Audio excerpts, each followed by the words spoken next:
ఆంధ్రభూమి సచిత్ర వారపత్రికలో 2009లో ప్రచురితమైన ఈ కథని రచించిన వారు మల్లాది రమాంజలి గారు. డబ్బు మహిమ. అమ్మా, కాస్త అన్నం పెట్టు తల్లి, 3 రోజుల నుంచి కూడు లేదు తల్లి, కాస్తంత కనికరం చూపండమ్మా. ముష్టివాడి కేక బయట నుంచి దీనంగా వినబడుతోంది. 3 రోజులుగా ఎడతెరిపి లేకుండా వర్షం పడుతోంది. ఇంట్లో నుంచి బయటికి కదిలే పరిస్థితి లేదు. పిల్లలు స్కూలుకి కూడా వెళ్లటం లేదు. వానలు తగ్గే వరకు సెలవులు ప్రకటించారు. పాప బాబు కిటికీలోంచి వర్షాన్ని చూస్తూ ఎంజాయ్ చేస్తున్నారు.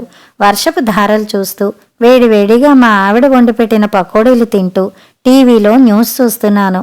ముష్టివాడి కేక ఇంకా వినపడుతూనే ఉంది. జయ, ఆ ముష్టివాడికి కాస్తంత అన్నం వేసి పంపించు, ఇందాకటి నుంచి అరుస్తున్నాడు పాపం. వంటగదిలోకి చూస్తూ కేక పెట్టాను. నేను చెప్పిందే తడవుగా ఓ ప్లేట్ నిండా అన్నం కూర వేసి బయటకు తీసుకెళ్ళింది జయ. చలికి వణుకుతూ వరండాలోకొచ్చి నిలబడ్డాడు ముష్టివాడు. వాడికో 12 ఏళ్లు ఉంటాయేమో. వెలిసిపోయిన నిక్కరు, చిరిగిపోయిన చొక్కా, తైల సంస్కారం లేని జుట్టు, జిడ్డు కారుతూ ఉన్నాడు వాడు. పైగా వర్షానికి తడిసిన వాడి బట్టల నుంచి మురికి వాసన వస్తోంది. అమ్మా, వానకి ఈ ఏలప్పుడు ఏడకి వెళ్ళలేను. ఈడ ఈ రేతిరికి పండుకొని పొద్దున్నే వెళ్ళిపోతా, పండుకోమంటారా? జాలి గొలిపేటట్ట అన్నాడు వాడు. జయ సందేహిస్తున్నట్టుగా నా ముఖంలోకి చూసింది. బయట వరండా ఖాళీగానే ఉంటుంది. గేటుకి ఎలాగూ తాళం పెడతాం. మా ప్రహారీ గోడ అంత చిన్న పిల్లాడు దూకేటట్టుగా ఉండదు. పైగా దాని నిండా గాజు పెంకులు అద్దించాం. పర్వాలేదులే, పడుకొని తెల్లారి వెళ్ళిపోతానంటున్నాడుగా అన్నాను. కొత్త పిల్లాడిని చూడగానే మా పిల్లలకి ఎక్కడలేని హుషారు వచ్చింది. బాబు తన పాత చొక్కా, నిక్కరు తీసుకొచ్చి వాడికిచ్చాడు. పాప పాత దుప్పటి తీసుకొచ్చి వాడికిచ్చింది.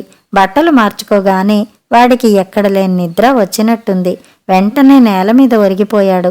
మా పిల్ల రాక్షసులు ఊరుకుంటారా? వాడిని మాటల్లో దించి వాడి పేరు గోపన్న అని, తనకి ఎవరూ లేరని, ఇలా వీధుల వెంట అడుక్కుంటూ బతుకుతానని వగైరా వగైరా వాడి బయోడేటా అంతా బయటకు లాగారు. వాడి గురించి వింటున్న జయకు నాకు బాధేసింది. పిల్లలు నిద్రపోయే వరకు ఇలాంటి వీధి బాలల గురించి మాట్లాడుకుంటూ అర్ధరాత్రి పక్క చేరాం. మర్నాడు పొద్దుటే మాకంటే ముందుగానే లేచి కూర్చున్నారు పిల్లలు. వరండాలోకెళ్ళి గోపన్నను కూడా లేపి కూర్చోపెట్టారు. వాన తగ్గుముఖం పట్టినా చలికి ఇంకా వణుకుతూనే ఉన్నాడు వాడు. వాడి కళ్ళు ఎర్రగా ఉన్నాయి. దుప్పటిలోకి కాళ్ళు లాక్కుని మళ్లీ నేలపై ఒరిగిపోయాడు. బహుశా జ్వరం వచ్చిందనుకుంటా. మునివేళ్లతో వాడి నుదురు తాకి చూశాను. జ్వరం బాగా ఉన్నట్టు అనిపించింది. వాడిని చూస్తే జాలేసింది నాకు. వేడిగా ఒక కప్పు టీ ఇచ్చి జ్వరం మాత్రం ఒకటిచ్చాను. ఈ పరిస్థితిలో వాడిని బయటకు తరమడం న్యాయం కాదనిపించింది. అన్నీ బాగుంటే ఎక్కడో చోట తల్లి తండ్రి చాటున ముద్దుగా పెరిగేవాడు కదా పాప అనిపించింది. 2-3 రోజులు జ్వర తీవ్రత తగ్గే వరకు మా వరండాలోనే పడుకున్నాడు వాడు. 4 రోజులు అయ్యాక అమ్మాయికి వెడతాను అన్నాడు. ఏరా, ఏమన్నా పని ఇప్పిస్తే చేస్తావా? 4 డబ్బులు వస్తాయి. ఇలా అడుక్కు తినే బాధ తప్పుతుంది అన్నాను. నాకు పని ఎవరిస్తారయ్యా అన్నాడు.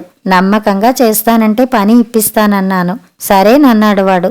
మా వీధి చివర ఉన్న సైకిల్ షాప్కి వెళ్ళి అప్పటికప్పుడే పనిలో పెట్టాను. షాప్ ఓనరు తెలిసినవాడు కావటం వల్ల వాడిని పనిలో పెట్టుకుని రోజుకు 5 రూపాయలు ఇస్తానన్నాడు. సంతోషంతో ఒప్పుకున్నాడు గోపన్న. 5 వేళ్ళు లోపలికి వెళ్లడం మొదలుపెట్టాక గోపన్న పుష్టిగా నీట్గా తయారయ్యాడు. తింటికి పోను తను దాచుకున్న డబ్బుల్లో ఓ జత లాగు చొక్కా కుట్టించుకున్నాడు. వాడి నిజాయితీ గురించి షాప్ ఓనర్ తృప్తిగా చెప్పడంతో తేలిగ్గా నిట్టూర్చాను. షాప్ పని అయిపోగానే సాయంత్రం పూట మా ఇంటికి వచ్చి మా తోట పని చూస్తూ ఉంటాడు గోపన్న. వాడి చేత్తో ఏ మొక్క పెట్టినా బంగారంలా పెరుగుతుందని త్వరలోనే గ్రహించాను. వీలు చూసుకుని స్కూటరు, కార్ రిపేర్ పని నేర్చుకోరా అని సలహా ఇచ్చాను. ఓనర్ని అడిగి ఓ కిలోమీటర్ దూరంలో ఉన్న గ్యారేజ్కి వెళ్ళి ఆ పని నేర్చుకోవడం మొదలుపెట్టాడు గోపన్న. కుర్రాడు తన దగ్గరే ఉంటే ఆ పనులు కూడా తీసుకోవచ్చని షాప్ ఓనర్ ఆశించినట్టున్నాడు. వీడికి మరేం అడ్డు చెప్పలేదు. ఓ 4-5 ఏళ్లలో మంచి మెకానిక్గా పేరు తెచ్చుకున్నాడు గోపన్న. లాగుల్లోంచి ప్యాంట్లలోకి మారే వయసొచ్చింది వాడికి. ఒకప్పుడు వాడు ముష్టివాడంటే నమ్మలేని స్థితిలోకి వచ్చాడు వాడు. కష్టపడి పనిచేసేవాడి తీరు చూస్తుంటే ముచ్చటగా ఉంటుంది నాకు. షాప్ ఓనర్ అనుమతి ఇవ్వడంతో వాళ్ళింటి పక్కనే గోపన్న కోసం ఓ పాక వెలిసింది. వండుకునేందుకు 4 గిన్నెలు, ఓ కిరోసిన్ స్టవ్ అన్నీ అమర్చుకున్నాడు. స్కూటరు కారు రిపేర్లు కూడా చేయడంతో వాడి ఆదాయం పెరిగింది. మంచి కుర్రోడ్ని అప్పచెప్పారు సారు. ఈడొచ్చాక నా చక్రం బాగానే తిరిగినాది. ఓనాడు షాప్ ఓనర్ రమణయ్య సంతోషంగా చెప్పాడు. మంచిదే కదయ్యా, సకల జనులు సుఖీభవ అన్నట్టుగా ఎవరి బిడ్డో ఇక్కడికొచ్చి స్థిరపడ్డాడు. వాడు పైకొస్తే మంచిదే కదా అన్నాను. మరో 2 ఏళ్లలో గోపన్న మంచి రాటు తేలాడు. పనిలో పడితే తిండి ఝాసై ఉండేది కాదు వాడికి. వంట చేసుకొని నాడు జై దగ్గరకు వచ్చి కూరలవి తీసుకుని వెడుతూ ఉంటాడు. ఓ రోజు మార్కెట్కని బయలుదేరిన నాకు స్కూటర్ స్టార్ట్ చేయగానే బుర్రుమని మోగుతూ పని చేయక మొరాయించింది. గోపన్న షాప్కి తీసుకువెళ్ళమని మా బాబుకి పురమాయించి నేను ఆటోలో బయలుదేరాను. మార్కెట్ నుంచి వస్తుండగా ఆటో ఆపి స్కూటర్ బాగైపోయిందయ్యా, పట్టుకెళ్ళండి అన్నాడు గోపన్న. ఆటో వాడికి డబ్బులిచ్చి పంపేసి స్కూటర్ స్టార్ట్ చేశాను. సార్, నేను మీ ఇంటికి వచ్చిన కాడి నుంచి ఇదే బండి నడుపుతున్నారు తమరు. సానా పాతదైపోనాది, కొత్త బండి కొనుక్కోండి సారు. ఈ డొక్కు బండితో ఎన్నాళ్ళు ఏగుతారు? ఓ ఉచిత సలహా ఇచ్చాడు. ఓ క్షణం చివుక్కుమనిపించిన మళ్ళీ తేరుకుని, సర్లేరా, బండి కొనాలంటే మాటలా, 40-50 వేలు పెడితే గాని రాదు. పాప బాబు చదువులకొచ్చారు కదా, నడవని కొంతకాలం అని బండి స్టార్ట్ చేసి ఇంటివైపు పోనించాను. గోపన్న మాటలే చెవుల్లో వినిపిస్తున్నాయి నాకు. వాడి మాటల్లో ఎగతాళి ఉన్నదా అనే ఓ పిచ్చి సందేహం నాకు. తల విదిలించి మరో పనిలో పడిపోయాను. మరో 2 ఏళ్లకు గోపన్న పాకస్థానంలో రాతిగోడల ఇల్లు వెలిసింది. ఓనర్ రమణయ్య కూతురు నాంచారిని గోపన్నకిచ్చి పెళ్లి చేయడానికి ముహూర్తం నిర్ణయించారు. పిల్లోడు బంగారం సారు, ఏ పనిలో ఎట్టినా చూసి రమ్మంటే కాలిసొచ్చే రకం. పిల్లనిత్తే ఇద్దరూ నాకాడే పడుంటారని అనుకున్నా. అమ్మా అయ్యా లేకపోతే నేను నా పెళ్ళం ఉన్నాం గందా, పిల్ల కూడా ఇట్టపడినది. శుభలేఖ ఇవ్వడానికి వచ్చిన రమణయ్య చెప్పుకొచ్చాడు. అవునులే రమణయ్య, మంచి పనే చేస్తున్నావు. నీకు పెద్దతనంలో చేదోడు వాదోడుగా ఉంటాడు, వాడికేమన్నా వస్తువు అమర్చు అంటూ ఓ 500 తీసి రమణయ్య చేతిలో పెట్టాను. ఎందుకులే అయ్యా అంటూ మొహమాటంగానే తీసుకున్నాడు రమణయ్య. గోపన్న పెళ్లి బాగానే జరిగింది. పెళ్లి కాగానే పెళ్ళాన్ని తీసుకుని మా ఆశీర్వాదం కోసం వచ్చాడు వాడు. బొట్టు పెట్టి నాంచారి చేతిలో ఓ సిల్క్ చీర పెట్టింది జయ. రాతిగోడల ఇంట్లో ఆనందంగా కాపురం పెట్టారు గోపన్న నాంచారి. ఇంట్లోకి కావలసిన వస్తువులన్నీ అమర్చుకున్నాడు గోపన్న. వాళ్ళ సంసార యాత్ర ఆనందంగానే సాగిపోతోంది. పెళ్ళైన వేళ విశేషాన గోపన్న నాంచారి చేత కొత్తగా పెట్టించిన టీ కొట్టు మీద కూడా బాగానే రాబడి వస్తోంది. నాంచారి మెళ్ళో 1 బంగారు నగలు బాగానే మెరుస్తున్నాయి. ఆ రోజు షాప్ పని నాంచారికి అప్పచెప్పి తీరిగ్గా మా ఇంటికి వచ్చి కూర్చున్నాడు గోపన్న. కూలీ నాలి చేసుకునే జనాలకి తక్కువ వడ్డీతో అప్పులు ఇవ్వాలని ఆ వ్యాపారం కొత్తగా మొదలుపెట్టబోతున్నానని చెప్పాడు గోపన్న. ఎందుకురా రిస్కు, వాళ్ళు సరిగా కట్టకపోతే నీకే కదా నష్టం అన్నాను.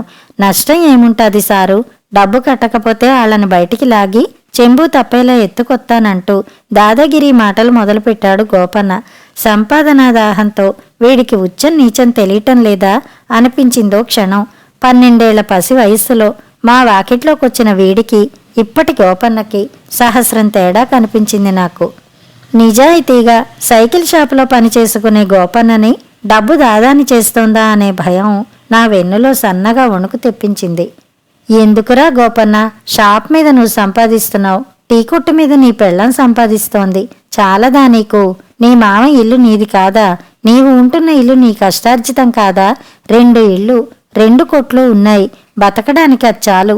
ఈ పిచ్చి ఆలోచనలు చేసి ఉన్నది పోగొట్టుకోకు మందలిస్తున్నట్టు అన్నాను. నా మాటలు చెవికెక్కినాయో లేదో గాని తల వంచుకుని ఆలోచనలో పడ్డాడు గోపన్న. అప్పటి వరకు మా మాటలు వింటున్న జయ ఏదో గుర్తుకు వచ్చినట్టుగా ఇంట్లోకి నడిచి ఓ స్టీల్ బాక్స్ పట్టుకొచ్చింది. గోపన్న, ఈరోజు పాపాబాబు కాలేజీ నుంచి ఏదో పార్టీకి వెళ్లారట. రాత్రికి భోజనానికి రామని చెప్పారు. కూరలన్నీ అలాగే ఉండిపోయినాయి. నాంచారి నువ్వు తినండి అంటూ గోపన్నకి బాక్స్ అందివ్వబోయింది. బాక్స్ వంక జయ వంక ఓ క్షణం మార్చి మార్చి చూసి, వద్దండమ్మగారు, నాంచారి చేపల కూర చేస్తానన్నది. ఏడేడిగా ఇద్దరం కబుర్లు చెప్పుకుంటూ తింటాం. కబుర్లలో పడి మరిసైపోయా, అది నా కోసం ఎదురు చూస్తా ఉంటాది. ఆ కూరలు ఏ ముట్టోడికో వెయ్యండమ్మా అంటూ ఎవరో తరిమినట్టుగా గబగబా గేటు దాటాడు గోపన్న. వాడి మాటలకి తెల్లబోయింది జయ. ఆమె ముఖం చూస్తే నవ్వొచ్చింది నాకు. ఓసి పిచ్చి ముఖమా, వాడు అప్పటి ముష్టి గోపన్న అనుకున్నావా? ఇప్పుడు వాడో దాదా గోపన్న కాబోతున్నాడు.